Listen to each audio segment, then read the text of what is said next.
Hey Gen X, so I've been watching a lot of reaction videos on YouTube, and they were about a song from our generation, or just before our generation, released in the late 60s, right before I was born. But it was one of my favorites growing up. I loved the voice, I loved the ambiance. It was Ode to Billy Joe.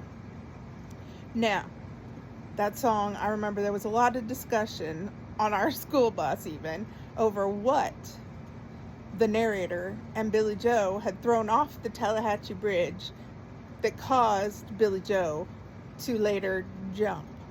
Now, I have two different theories on that. My first theory, as a young kid, I had no clue.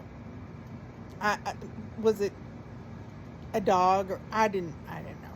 But then later, as I heard it, I realized, now, did she have an illegal smorgasbord and they threw that off? Or did she have a stillborn and they threw that off? I thought it was perhaps a baby that was no longer with us.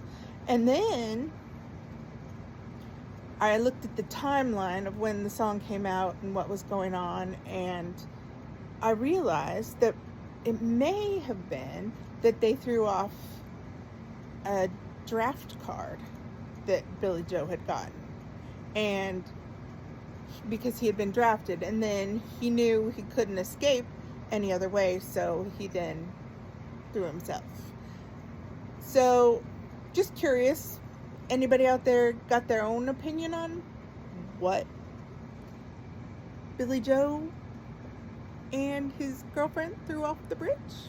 I know that's not the point of the story or the song, really. It was Bobby Gentry came out later and said it was a commentary on how, if you've heard the song, it's a storytelling thing and it's beautifully done.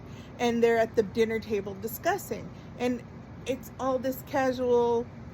It's kind of like what's going on now with all these horrifying things happening, and everybody's just going about their day.